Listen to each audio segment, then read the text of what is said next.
ഇന്ന് നമ്മളിവിടെ ഉണ്ടാക്കാൻ പോകുന്നത് നല്ല അടിപൊളി ഒരു ചിക്കൻ വരട്ടാണ്. ആദ്യം തന്നെ ഉരുളി അടുപ്പിൽ വെച്ച് വെളിച്ചെണ്ണ ഒഴിച്ച് അതിലേക്ക് പെരിഞ്ചീരകം, വലിയ ജീരകം ഇട്ട് കൊടുക്കുക. അതിൻ്റെ കൂടെ ഇഞ്ചി വെളുത്തുള്ളി, ചതച്ച ഇഞ്ചി വെളുത്തുള്ളി ചതച്ചിട്ടാലായിരിക്കും അതിൻ്റെ ടേസ്റ്റ്.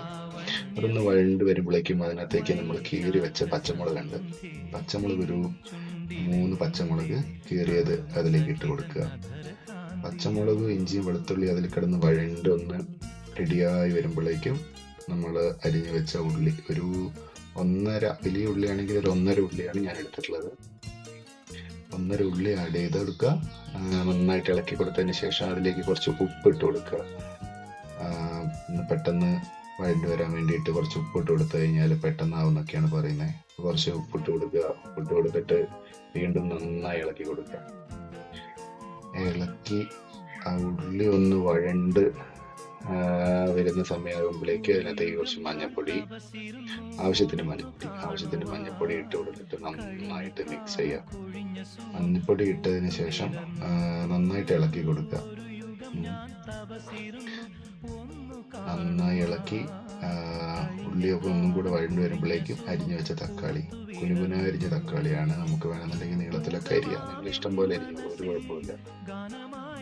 അരിഞ്ഞ് തക്കാളി ഉള്ളിയും കൂടെ അതിനകത്ത് കിടന്ന് ഇങ്ങനെ ഉള്ളി കിടന്ന് വഴണ്ട് നല്ല പരുവത്തിലേക്ക് വരുമ്പോൾ ഇതെല്ലാം 4 മൂലയിലേക്ക് ഇങ്ങനെ തട്ടിക്കൂട്ടി നടുക്കിലേക്ക് അങ്ങ് എണ്ണ ഇറങ്ങും. അതിൻ്റെ മുകളിലേക്കായിട്ട് 2 സ്പൂൺ കാശ്മീരി മുളക് പൊടിയും 3 സ്പൂണ് മല്ലിപ്പൊടിയും. എൻ്റെ കണക്കാണ്, നോക്കിയിട്ട് ഇടാം. നിങ്ങൾക്ക് എരിവൊക്കെ നോക്കിയിട്ട് വേണമെങ്കിൽ സാധാ മുളക് പൊടി ഇടാം. ഇത് നന്നായിട്ട് ആ ഉരുളി ഒന്ന് നന്നായിട്ട് മിക്സ് ചെയ്തൊന്ന് മൂപ്പിച്ചെടുക്കുക. അതിനകത്തേക്ക് കുറച്ച് വെളിച്ചെണ്ണ അവസാനമാകുമ്പോഴേക്കും അതിനകത്തേക്ക് ആ വെളിച്ചെണ്ണയും കൂടെ ഇട്ടിട്ട് നന്നായിട്ട് ആ ഉള്ളി തക്കാളി, നമ്മളുടെ ഓൾറെഡി മിക്സ് ചെയ്ത് വെച്ച ഉള്ളി തക്കാളിയിലേക്ക് ഈ മൂപ്പിച്ച് വെച്ച മസാലയും കൂടെ നന്നായിട്ട് അങ്ങോട്ട് യോജിപ്പിക്കുക.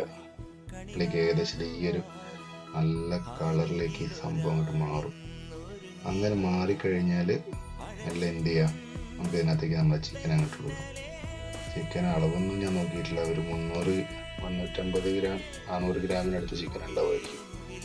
ആ ചിക്കൻ അതിനകത്തേക്ക് ഇട്ട് മൊത്തത്തിൽ ഇളക്കി മൊത്തം കളറ് ചിക്കനിലേക്ക് അങ്ങോട്ട് പിടിപ്പിക്കുക. വരട്ടല്ലേ, അപ്പോൾ അധികം വെള്ളമൊന്നും ഒഴിക്കണ്ട. മിക്സ് ചെയ്തെല്ലാം ഒന്ന് സെറ്റാക്കി അതിൻ്റെ കൺസിസ്റ്റൻസി ഒന്ന് സെറ്റാക്കി എടുക്കുക. അതിനകത്തേക്ക് ജസ്റ്റ് വേവിക്കാൻ വേണ്ടി മാത്രം വേണമെങ്കിൽ കുറച്ച് വെള്ളം പിടിക്കാണ്ടിരിക്കാൻ വേണ്ടിയിട്ട് ഉരുളിയായതുകൊണ്ട് കുറച്ച് വെള്ളം അതിനകത്തേക്ക് ഒഴിച്ചെടുത്തിട്ട് വീണ്ടും ഒന്ന് മിക്സ് ചെയ്തിട്ട് നമ്മൾ അടപ്പ് വെച്ച് മൂടുക. ഒരു 10 മിനിറ്റ് അടച്ചു വെച്ച് വേവിച്ചതിന് ശേഷം അടപ്പ് തുറക്കുക.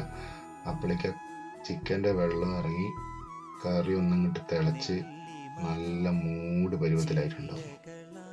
മൊത്തം ക്യാമറയിൽ പൊക്കെയാണ്, ഒന്നും കാണാൻ പറ്റുന്നില്ല, അതിന് കുഴപ്പമില്ല. അപ്പോൾ ഏകദേശം ആ ഒരു വേവൊക്കെ ഒന്ന് ആയി കഴിയുമ്പോൾ അതിനകത്തേക്ക് കുറച്ച് ചിക്കൻ മസാല, പിന്നെ നമ്മുടെ കുരുമുളക് പൊടി, 2 സ്പൂൺ കുരുമുളക് പൊടി തീർന്നു പോയി, അതുകൊണ്ടാണ് ഇത്ര, കുറച്ചും കൂടി ഇട്ടാൽ നന്നായിരിക്കും. പിന്നെ വേണമെന്നുണ്ടെങ്കിൽ 2-3 നുള്ള് ഗരം മസാല, ഇത്രയും സാധനം ഇട്ട് ഇളക്കി സംഭവം ഇട്ട് പക്കെ ആക്കി എടുക്കുക. അപ്പോഴേക്ക് ഏകദേശം ചിക്കൻ്റെ ഒക്കെ കളറൊക്കെ മാറി മസാലയൊക്കെ കൊണ്ട് സെറ്റായി ഒരു മൂഡ് ലുക്കിലേക്ക് വരും സാധനം കണ്ടോ.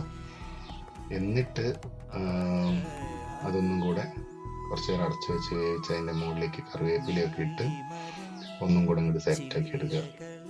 ഏകദേശം നമ്മളുടെ ചിക്കൻ വരട്ട് റെഡി. ഈ സാധനം നേരെ ഒന്നും ഇളക്കി ഒന്നും കൂടെ ആയിട്ട് ചാറൊക്കെ ഒന്ന് വറ്റിച്ചിട്ട് നേരെ ഒരു ബൗളിലേക്ക് അങ്ങോട്ട് മാറ്റുക. സംഭവം വരട്ടയാണ്. അപ്പത്തിൻ്റെ കൂടെ ചോറിൻ്റെ കൂടെ കിട്ടില്ല, പൊളിച്ചെടുക്കാൻ പറ്റും. Okay, by.